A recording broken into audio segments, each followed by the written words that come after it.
সাঁওতাল গ্রাম কচুয়ার সবুজ শ্যামল প্রকৃতি, পাখির কলকাকলি আর এক ঝাঁক শিশুর খিলখিল হাসি।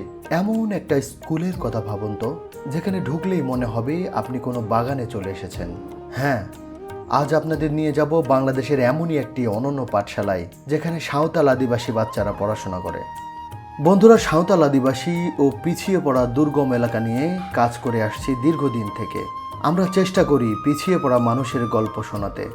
যদি আপনাদের ভালো লাগে তাহলে অবশ্যই লাইক, কমেন্ট, সাবস্ক্রাইব বা ফলো করবেন আর শেয়ার করে অন্যকে দেখার সুযোগ করে দেবেন।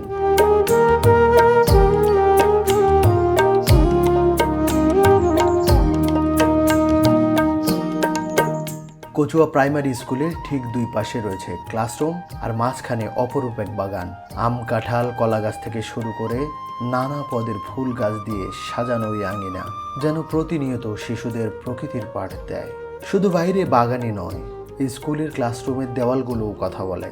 দেওয়ালে দেওয়ালে আঁকা রয়েছে রং বেরঙের গাছপালা আর পশু পাখির ছবি, যা দেখে বাচ্চারা আনন্দের সাথে শিখতে পারে। আর পড়াশোনার ফাঁকে এক চিলতে আনন্দের জন্য রয়েছে একটি ছোট্ট শিশু পার্ক, যেখানে বেশ কিছু খেলনার ব্যবস্থা রয়েছে। টিফিনের ঘন্টা পড়লেই জমে ওঠে শিশুদের খুনছুটি আর খেলাধুলা এই ছোট পার্কটিতে। তবে কচুয়া প্রাইমারি স্কুলের সবচেয়ে সুন্দর আর বড় বৈশিষ্ট্যটি কি জানেন? তা হলো এখানকার বৈচিত্র্য এবং সম্প্রীতি। এই স্কুলে বাঙালি শিশুদের পাশাপাশি কাঁধে কাঁধ মিলিয়ে পড়াশোনা করছে সাঁওতাল আদিবাসী সম্প্রদায়ের শিশুরাও। কোনো বৈষম্য নেই কোনো দূরত্ব। একই বেঞ্চে বসে, একই উঠানে খেলে আর একই প্লেটে খেয়ে বড় হচ্ছে তারা। এ যেন এক টুকরো বাংলাদেশ, যেখানে সব সংস্কৃতি মিলেমিশে একাকার।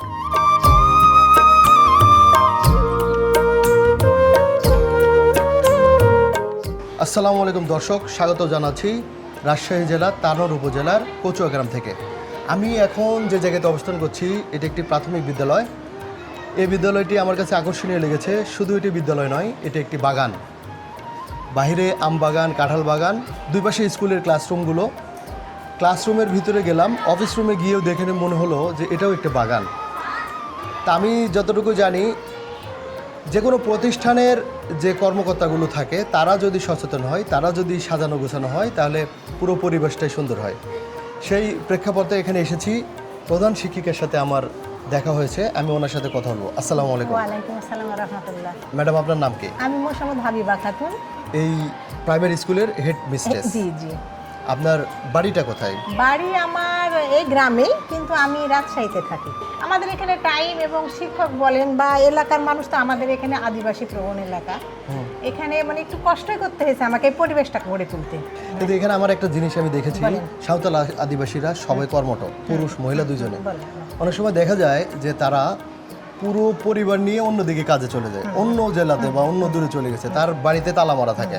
এই যে আদিবাসীরা বিভিন্ন জায়গায় চলে যায়, ওই সময় কি তারা স্কুল গ্যাপ দেয় নাকি? না। আপনার এই স্কুলে কি পরিমাণ সাঁওতাল আদিবাসী বাচ্চা রয়েছে? তো আমার এখানে ধরেন 159 এর মধ্যে 58টাই আদিবাসী। আদিবাসীরা তো পড়াশোনা করতে চায় না। আমার এখানে আল্লাহর রহমতে এই পরিবেশটা গড়ে তুলেছি। এবং চলেন প্রত্যেকটা ক্লাসে দেখেন, কোনো ভেদাভেদ না। এবং আপনি পাশে বসে দেখবেন যে মানে কোনটা মুসলমান কোনটা আদিবাসী আপনি চিনতে পারবেন না। আসেন, আমি আসলে খুব অভিভূত। এটা ক্লাসরুম। আসেন।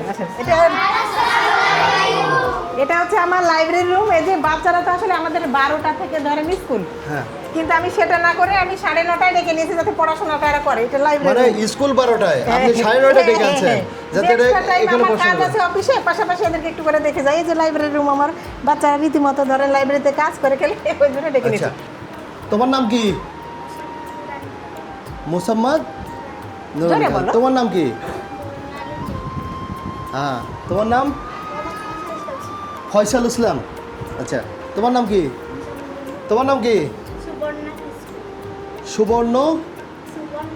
সুবর্ণা কিসকু।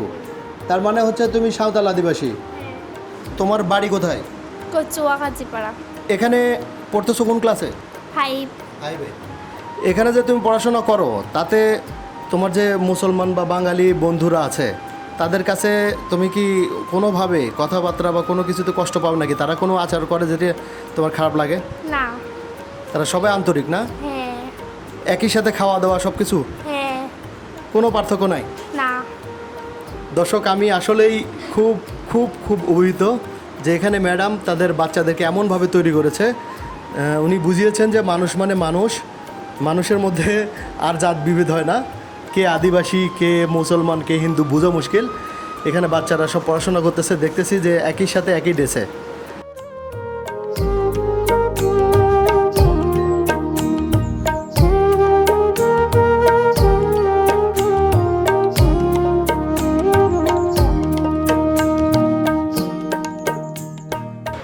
এখন যে শিশু শ্রেণীটি আছে সেই শিশু শ্রেণীতে প্রবেশ করব। সালামু আলাইকুম, তোমরা কেমন আছো? তোমরা কোন ক্লাসে পড়ো? তোমরা কি শিশু? নাইস। তোমাদের স্কুলের নাম কি? হ্যাঁ বলো বলো বলো। বলো। মাশাআল্লাহ, সুন্দর সুন্দর। বাচ্চারা গোল হয়ে বসে পড়াশোনা করছে, খুব সুন্দর লাগছে। নাসির, এখানে শিক্ষার উপকরণগুলো কিন্তু সুন্দর, বাচ্চারা খেলতে খেলতে শিখতে পারবে।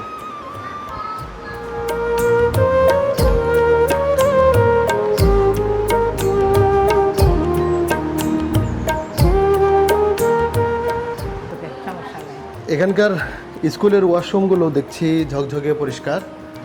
আসলে এটা দেখানোর কারণ হলো আমরা বিভিন্ন স্কুল প্রতিষ্ঠানগুলোতে দেখেছি বাচ্চারা ওয়াশরুমগুলো নষ্ট করে বিধায় প্রতিনিয়ত পরিষ্কার করে না, যার কারণে নোংরা থাকে। কিন্তু এখানে তার চিত্রটা উল্টা। আসবো। ওয়ালাইকুম আসসালাম। ওয়ালাইকুম আসসালাম।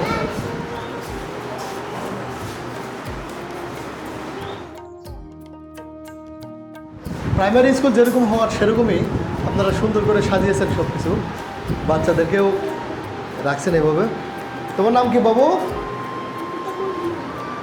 কি মুর্মু? অনন্ত মুর্মু। তুমি সাঁওতাল আদিবাসী তাই না? তোমার নাম কি? কি? সৌম্যজিৎ মুর্মু। তার মানে এখানে সাঁওতাল আদিবাসী মুসলিম সবাই একসাথে খুব সুন্দরভাবে পড়াশোনা করছে। দর্শক, এটি ক্লাস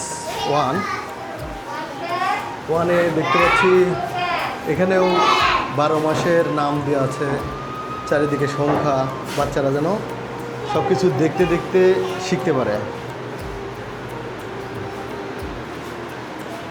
আপনাদের ক্লাসের যে কাঠামোটা আমরা যেটা দেখছি যে চারিদিকে বাচ্চাদেরকে বসে মাঝখানে যে গ্যাপটা, এটা কি আপনাদের মানে ক্রিয়েটিভিটি নাকি গভর্নমেন্টের এরকম? না, এটা ধরেন আমরা গভর্নমেন্ট আমাদের কোনো নির্দেশনা এভাবে দেয়নি। আমরা একদিন ফেসবুকে দেখলাম বাইরের পরিবেশগুলোতে ভারতের একটা স্কুলে দেখছি যে আপনার এইভাবে বসেছে, বসাতে কি হচ্ছে টিচাররা, আমরা তো আগে ধরেন গ্রুপে গ্রুপে বসাতাম, 2 বেঞ্চ এক জায়গায় করে গ্রুপে বসাতাম, মানে মুখোমুখি করে। এতে কি হতো যে টিচাররা ধরেন গেলেও একটু বেঞ্চের জন্য খুব কষ্ট হয়ে যেত। তো একদিন ভারতের একটা ইয়েতে দেখলাম ফেসবুকে যে খুব সুন্দর লাগলো বিষয়টা, যে ইউ আকৃতিতে বসলে আপনার টিচার প্রত্যেকটা বাচ্চার কাছে যেতে পারবে এক, আর কেউ আগে বসবে কেউ পরে বসবে, যে আমি ফার্স্ট বেঞ্চে বসে এরকম এই ধরনের কোনো ই থাকবে না। অনেকেই পিছনে বসতে চায় না, সামনে বসতে চায়। গত বছর থেকে আমরা এই বিষয়টা চালু করেছি। এটা খুব ভালো লাগলো। দর্শক, আমার এই জিনিসটাতে একটু বলার আছে যে যেমন যে টিচার ঘুরে ঘুরে সব স্টুডেন্টের কাছে যেতে পারছে, যার কাছে যাচ্ছে সেই সামনে, এরকম নাই যে সে পিছনে একজন সামনে, এই ধরনের কোনো বিষয় নাই। আর দেখতেও সুন্দর লাগছে।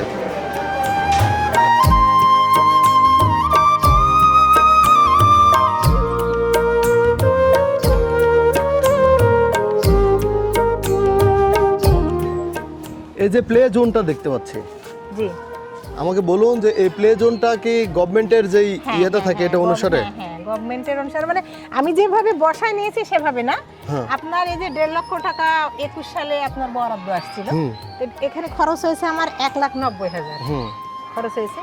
1.5 লাখের মধ্যে ধরেন ভ্যাট আইটি বাদ দিয়ে আমরা 1,30-35 পেয়েছি, 35,000, 1,35,000 পেয়েছি, 1,32,000 পেয়েছিলাম।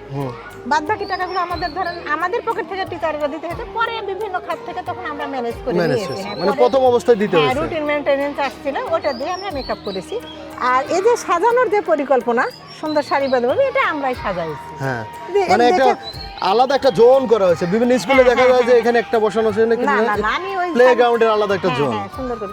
আর এবং আমাদের যে দেখছেন না মাঠ, পুরাটাই কিন্তু আমাদের স্কুলের মাঠ। এটা আপনার প্রাইমারি মাঠ? হ্যাঁ, প্রাইমারি মাঠ। এটা না শুধু এই যে গাছগুলো আছে না, এগুলো আমাদের। পিছনের এই জায়গাটা কি? হ্যাঁ, এই যে একবার ওই ফাঁকা জায়গাটা ওদের কলেজের। এটা কি কলেজ? হ্যাঁ, ওটা একটা কলেজ, টেকনিক্যাল কলেজ, কারিগরি কলেজ। আচ্ছা। আর আর এটা হচ্ছে এদের পিছন থেকে আমাদের একবার ওই মাঠ চলে গেল পুরাটাই। আচ্ছা। আমি শুধু এখানে যে বলের আঘাত লাগে বাইরে ছেলে মেয়ে খেলে, এই জন্য আমি ধরেন এটা এরিয়া দিয়ে ঘিরে নিয়েছি। নেট দিয়ে ঘিরে ফেলছেন যেন বলটা এসে বাচ্চাদেরকে না লাগে। পরিবেশটা ধরেন আসলে আপনি অনেক কেয়ারিং। আচ্ছা, আরেকটা জিনিস আমার বলুন, এই যে ভিতরে যেটা দেখতেছি এটা একটা বাগান। জি, জি। আম বাগান, কাঁঠাল বাগান সবকিছু আছে। সব আছে আমার, বেল থেকে কদবেল, আমলকি, জলপাই, আমড়া, তেঁতুল, সব গাছই আছে। জাম, সব গাছ। শুধু আমার লিচুর গাছটা নাই। আচ্ছা। চলেন। তাছাড়া তো সব গাছ আছে। এগুলো কি আপনাদের নিজের করা? জি জি, আমরাই করেছি। প্রতি বছর লাগাই। এই যে গত বছর আপনার এই যে এইগুলো লাগাইছে, সুপারি, নারকেল, তারপরে আম কিছুটা লাগাইছে, এই যে চলমান থাকে। কলাও আছে দেখতেছি। সবই লাগে। ফাঁকা জায়গা ফেলে কি করব? অনেকগুলো এখানে ধরেছে, ওখানে ধরেছে, সবগুলো ধরা আছে।